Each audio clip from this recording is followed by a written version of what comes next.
Welcome to our study group number 4. My name is Patty and I will be guiding today's discussion, in which Lulu, Diana, and Sebas will be sharing their insights of the following 3 articles. The first one is New Skills for New Classrooms, Training Tutors to Teach Language Online, developed by Hampel and Stickler in 2005. The second is Can it be as effective? Distance versus blended learning in a web-based EAP program by Harker and Koutsantoni, 2005. And the last one is Learners and Teachers' Perspectives on Language Online, developed by Murday, Ushida, and Chenoweth in 2008. So these 3 articles expound on these main concepts. The first one is hybrid online education, teacher and learner's perspective towards this, as well as the qualitative approach of its benefits and shortcomings in L2 education. And the dynamic of this discussion will be the following. First, as a team, we will discuss the general thoughts about the 3 readings, followed by a holistic discussion concerning the central issue of the articles. Then, I will ask a series of questions about the most relevant aspects found across the articles. Due to time constraints, each question will be assigned between 2 or 3 minutes, and the 2 respondents will be given the opportunity to contribute and share their insights. Okay, everything clear? Okay, yes. So first of all, we're gonna have the general discussion about the thoughts of the 3 readings. What are your general thoughts about the readings? Sebas, would you like to start? Yes, of course. So I'll first say, like, even when these 3 articles present some similarities, they are exploring and expanding the use of ICTs in different way. What do I refer with this? It's like analyzing these articles in 3 key points that I will mention. It's like the importance of the design of synchronous teaching, blended versus distance, and the students and teacher perceptions. So if we combine these 3 main issues discussed in the articles, in my opinion, I think they are discussing about how hybrid courses in longitudinal ways in order to explore how successful they might become in further research. Thank you.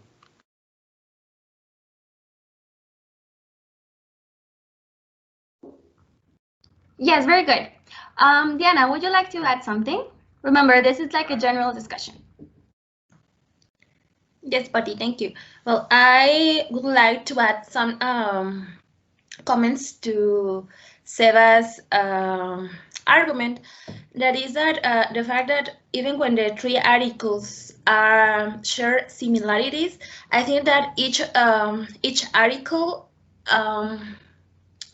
provides special points. For example, the importance of the training the teachers, because I like something that mentioned that even when a program has a lot of effort and cost in creating this online material, it will not be it will be waste without the training of the teacher. So I consider that that is a really important argument. And also I like when the article mentioned the importance of the qualitative approach in this in the ICTs in L2 distance education. And yes, that's it. Okay, in my case, I think that these 3 articles draw on something that is particularly useful nowadays, deal with like this transition from face-to-face classes into online, right? So while I was reading it, I became aware of all the components that should be taken into account. And we didn't have that time, you know, like it was just so abrupt that many elements were not taken into account. And mostly when I think of online education or blended education, I have always thought like it's very autonomous and it's everything on the responsibility of the student. And I think that's one of the beliefs that most people have, like it's everything on the student. But no, these 3 articles made me realize that there's way more things behind just studying online or through a computer. It has to be understood before, during, and after its implementation. It's a constant approach. Lulu, what do you think? Do you agree with this? Yes, actually, I was trying to figure out in which ways this pandemic has shown what you are mentioning, because I think like the relevant issue in this, or what I like the most about these three articles, is that the skills of the teachers need to be different, because it is not. Actually, we are not prepared.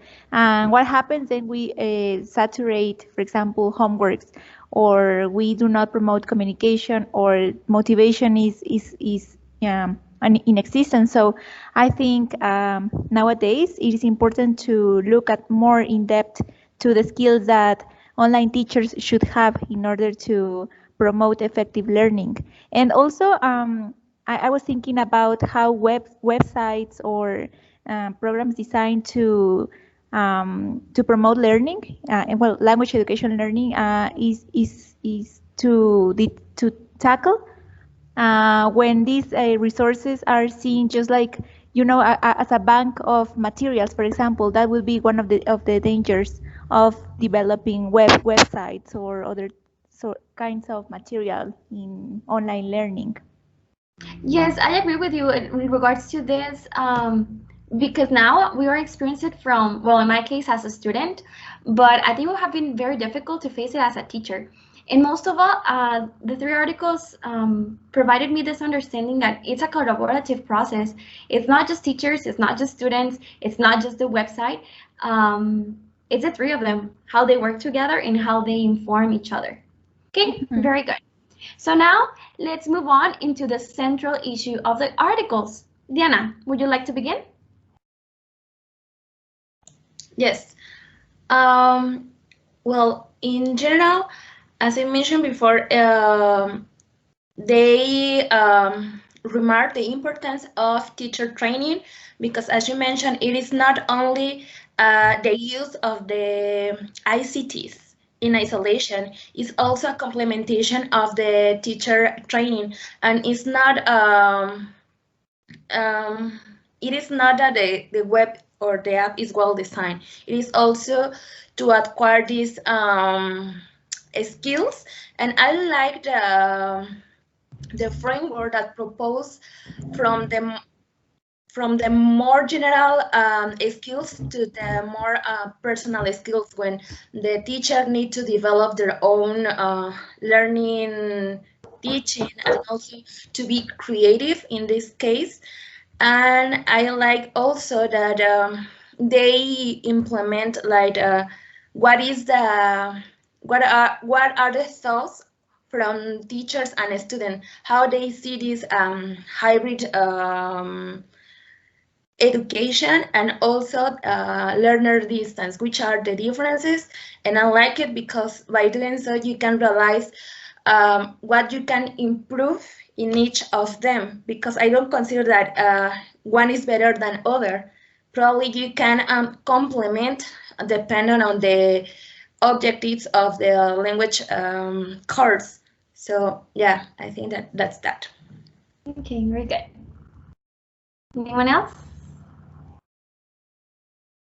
Well, to me, for example, it would be the central issue would be the role of the teacher.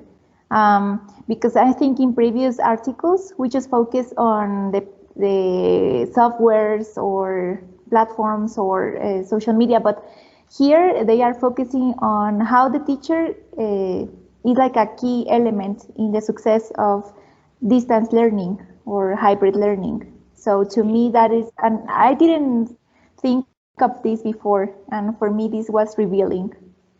Yes, because most of the times we think that it's more learner-oriented, that everything has to be done by the learner. But for example, I also, it was very interesting to see how teachers, all the components that need to be fulfilled, and how some of them consider that it has to be the same as face-to-face. And they just try to move this setting of the real language classroom into online. And they say, no, it didn't work. Of course it did not. There are different settings, and we have to have different practices, different approaches, different techniques. And we need to take into account the student as well, because the transition is for both, and both of them are part of this process. Yes. Sebas? Yes, as you were mentioning, I think like if my memory works well, I remember it was Harker and Koutsantoni 2005 article that described the importance of having like a set of kind of criteria in order to engage both learners and students. And as you mentioned, we're living in a period where distance learning, hybrid learning are terms that cannot be like be interchangeable, since everything must be like different. And we as teachers, we have our own perspectives, but now as MA students, we're living and we're being critical. And it's funny, I don't know if it happened to you, but I was analyzing and comparing how the classes are and the structure of each teacher. And we can appreciate, as Lulu mentioned, like perhaps as teachers, we are not qualified enough to provide hybrid distance learning, since there is like lack of motivation, lack of material, overuse of homework activities. And as a applied linguist, this helped me out to realize which things I can do, I cannot do, and what things to improve.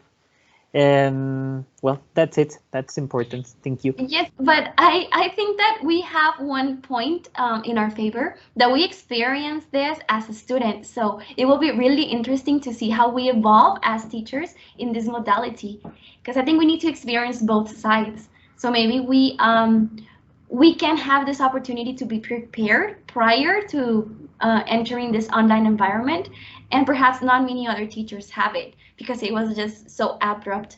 And this is perhaps the reason why so many challenges have been encountered due in this pandemic. Okay, thank you very much. So now let's move to the specific questions of the articles. So Sebas, what are the theoretical and empirical foundations in the studies, please? Well, this is kind of funny because reading it, 3 articles mentions, well, they have several theoretical and empirical foundations, but analyzing the 3 of them, they share some aspects in common, such as the term, which is like training online, benefits of online and e-learning, which were explored from Salmon 2003, Felix, Semsky, and Massey. But something that that triggers my mind is the fact like these studies are a bit old, and even when they are a bit old, they are still like present in today's education environment.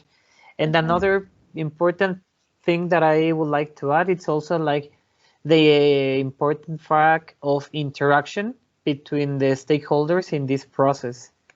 So I think like these are like the, well, two main components, and perhaps as a third one, I will only add what will be like this kind of combination of hybrid courses, distance courses, synchronous or asynchronous learning.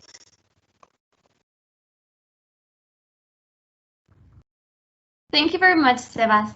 Lulu, would you like to add something to Sebas' comment? Yes, sure.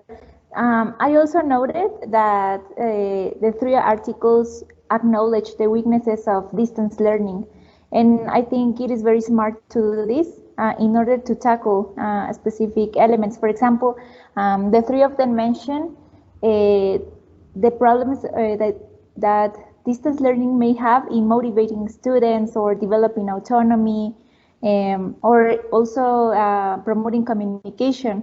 Because one of the articles mentioned the communicative approach, and we can see that not only face-to-face learning has problems with implementing this approach, but also and especially distance learning. Like, how would you tackle this issue, right? So to me, the articles that focus on this specific element, because the 3 of them somehow saw the same problem, right? And to me, this is like a key aspect that should be taken into consideration with developing further research. Thank you very much, both of you. So next, let's continue with the second question. Diana, regarding methodology, which do you consider is the main contribution of implementing the methodologies in the studies? I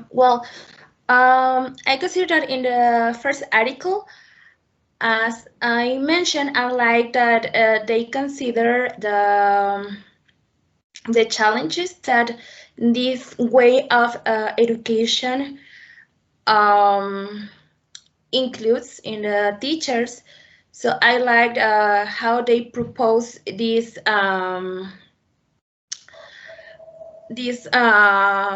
how do you say, I don't remember how to mention, but I liked the proposition of that. And also I think that in the other two articles they implement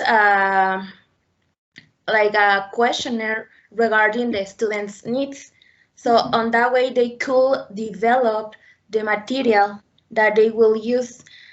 And I like the way that they see like the pre-test and the post-test in order to see which are the outcomes. As mentioned, as Sebas mentioned, these are longitudinal studies. So I think that that is a good idea to implement this pre and post test. Thank you very much. Lulu, do you agree with what Diana just mentioned? Yes, I think that the fact that they also implemented pre and post tests provides even more support to the research. And I think that, well, I really like that two of the articles were involved with questionnaires, interviews, and focus groups. Because sometimes we tend to forget that actually interacting with people provides like more information, and we can see even closer the needs of the students as well as the teachers. I really like as well that one of the articles mentioned the importance of implementing a qualitative approach to the design of the methodology. And also a key point to me was reflective practice and peer work. The fact that teachers are like, in distance as well, maybe seen as like, how do you say, well, as an obstacle to develop peer work. And to me, the fact that one of the articles was into collecting data through reflective practice and peer work was, to me, was very interesting. Mm-hmm. Okay, thank you very much for your contribution. The next question goes initially for Sebas. Sebas, which do you think are the shortcomings and the strengths present in the studies? Okay, so talking about this, it's like a bit interesting since the three articles try to explore qualitative aspects. And even when we have research qualitative aspects, some of them are presented like mixed methods or quantitative. But I think like one of the shortcomings is the lack of a strength of the quantitative aspect. I'm not an expert, but the numbers in contrast to previous articles, what do they express? Yes, there is a change, there are improvement, there are like a tendency to keep some scores, but what else? I think like one of the shortcomings was the over focus given to the qualitative aspects. That is something good. After having these kind of readings, I wanted more numbers. I want to see what's going on. How do you give like this mathematics and support? And I think like another shortcoming will be like maybe not a shortcoming per se, but it was like something in the middle, like the kind of environment that is like presented during the three articles, because I think it's like a bit subjective based on the research, and for me it's like a bit biased. And talking about the strengths as qualitative, we have students' perception, we have the importance given to the students' opinion, and these kind of courses, all of them, in my viewpoint, they were presented like an innovation compared to traditional classroom teaching environments. Thank you. Thank you. Thank you, Sebas. Diana, do you agree with what Sebas just mentioned? Do you think that these shortcomings and strengths are part of the studies, or do you consider they are different? Okay. Yes, I agree with Seba's comments because I consider that yes, it is important what I mentioned that we need to know more like these students' reflections, what they think about the material, about the website, about the collaborative education. However, I think that they are a little bit biased because they need to be like realistic, because sometimes I think that they tend to portray that everything in their research is like not perfect, but everything or the results are claiming that that is the most important, that is qualitative is the most important approach. And I don't know if I'm correct, but they also mentioned that the face-to-face teaching, face-to-face learning is better than the distance learning environment. So I think that they need to be more realistic about the outcomes, and also about how they create the material, because sometimes they tend to guide the results. So Okay. yeah. Thank you very much to both of you. The next topic we will be discussing are related to the data and the main findings of the articles. So, Lulu, do you consider that the article findings complement each other, or are they different? Yes, I think the three of them share a common finding, which I identified that it is the role of the teacher, but also well, the role of the teacher, meaning that how they behave, for example, in hybrid education, and how they behave in distance learning. Since they show like different behaviors or attitudes. And also, I like what Dianita mentioned in the end, because I think that they sort of provide information about face-to-face interaction that it is still needed in language education. So to me, that those two findings are shared across the three articles. Okay, thank you very much. Sebas, do you agree with what Lulu mentioned, or do you consider that they are separate regarding the findings? I agree and disagree with Lulu. I agree with the things Why? she mentioned about the teacher's role in those comments, but I also consider there are other aspects to consider in the research, and perhaps not in three of them as part of the whole, no, as individual, sorry. But if we analyze it as a whole, we can find some parts that are very important, and it's not only for teachers, but it's like the importance given to the classes they are receiving. Because I don't know if you remember, like I think it was the second article, it was mentioned like the subject, it was non-credit, so that may also affect the importance given to the class. Something that I didn't like, and it was part of the finding, it was the assumption like blended learning were more like valid than the other courses because the number of students they had at the end, but that's a generalization. They are not considered several other aspects in this research. And a finding that I think is the most important, and it was like focused on the third article and perhaps not as strong in the other two, it was like this fear by the teachers and the need for training, because if we take into account that this is an article that was published in 2008, it's been more than 10 years, and we're living a situation where most teachers are like paralyzed in this kind of environment, and there is a lack of training because it seems to be a wheel. But if we move, we have like this huge gap between what was 12 years ago and what we're living, and there's still like not enough research in these aspects. So what we have here is like the chances to go further and research in this field. Thank you. Thank you very much. In fact, your comment leads us to the final general discussion we will have.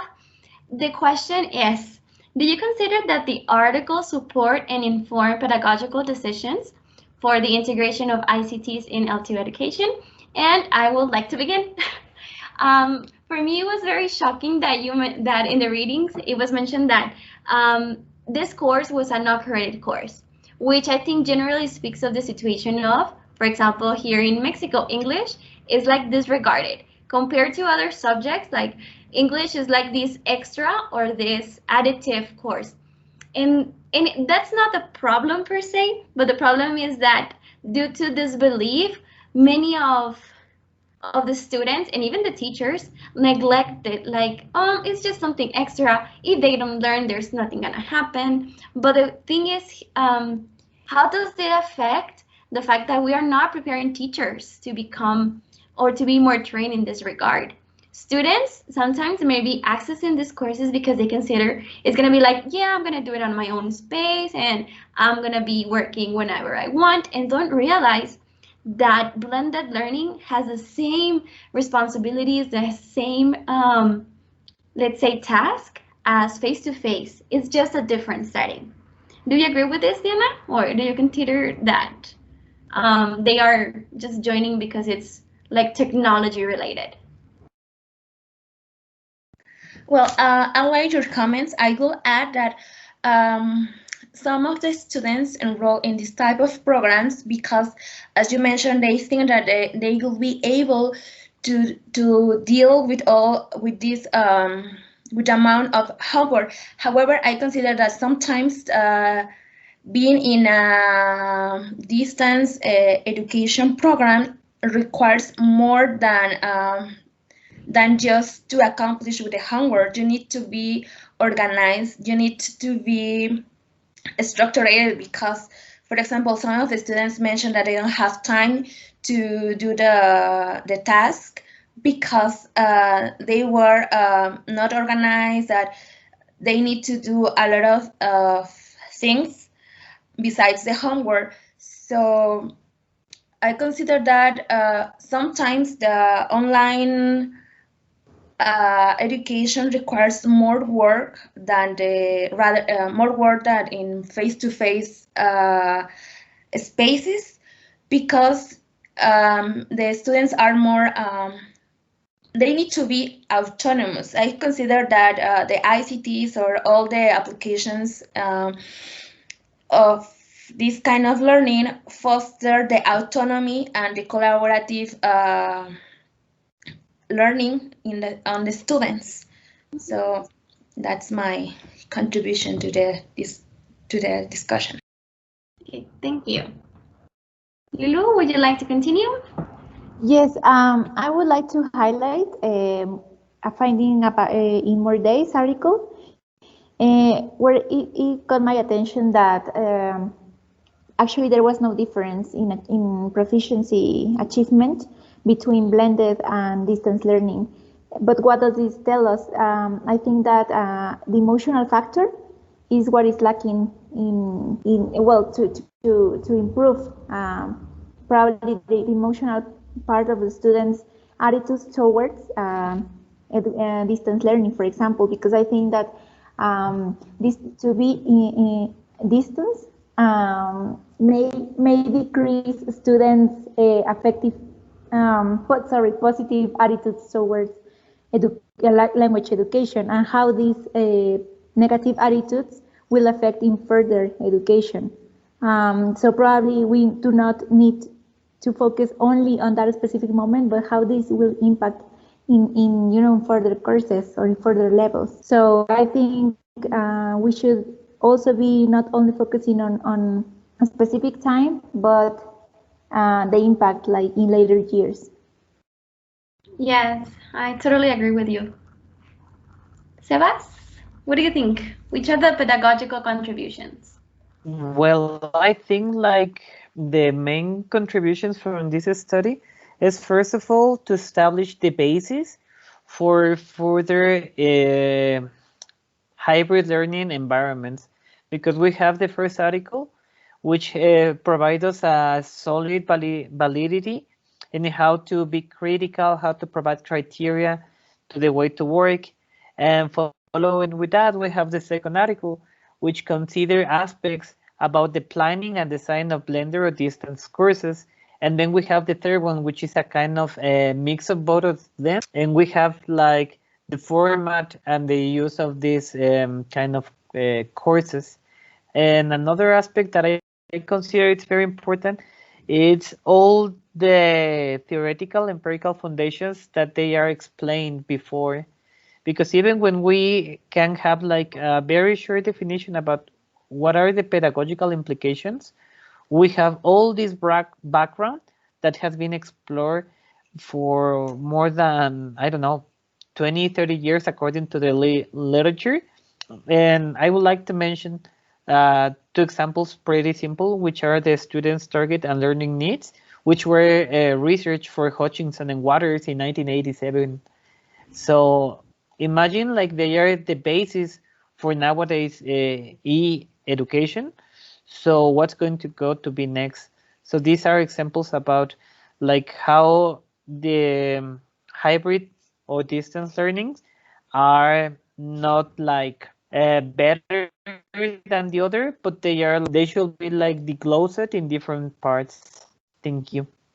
Yes, I agree with you, Sebas, and I would like to include as a final comment that the three readings of the three articles really emphasize that it's not the same, like these two environments are not the same, and thus different approaches should be taken. It's not just because you are a proficient teacher in one setting does not necessarily imply you will be in the other. And I think this is one of the main problems nowadays, and I experienced this as a student as well, that many of the classes were just taken into a platform, taken into a site without considering all the surrounding elements. It's not just the content, the teacher, and the student. There are many components that may even hinder or, if it's possible, even promote better engagement from the students. So thank you very much for your contribution. And as a conclusion, I would like to state the following. The three articles shed light on the different components that online language education comprise, and mainly how these aspects, if neglected, may influence the development of this new modality. For example, appropriate teacher training, the students' involvement, how much are they involved, how much are they willing to be involved as well, and most of all, the system under which this has to be grounded on to be effective. It's not just saying, I'm going to move it into online because it's going to be cheaper or it's going to be more accessible to others. You have to provide them what you are promising they will have. And additionally, they have also provided understanding of how qualitative approaches help to understand this extensive social and cultural phenomenon of language education in online settings. And as Burstyn 2003 argues, do we need to investigate the effects? It's not just implementing, it's not just deciding, but going further and seeing how each of our decisions may impact on the teacher, on the learner, the content, and as Lulu mentioned previously, on the future effects and the perception of this setting. And finally, I would like to close this study group with a quote that I really think synthesizes and has this holistic view of what we have seen in the articles. It is provided by Murday in 2008, the third article, and states the following. The success of technology-driven learning materials may depend as much on the human element as on the sophistication of the technology employed. Only with proper training and guidance for both students and instructors will online language learning succeed. What I love about this is how it places importance on the human element. We're still part of this process, not because it's online education, not because it's just we don't having this interaction that much. We are still present, and we definitely influence, and thus we should be willing to be well trained, and of course pay attention and include our students. Okay, thank you guys for this discussion. I hope you enjoy it. Thank you very much. Thank you.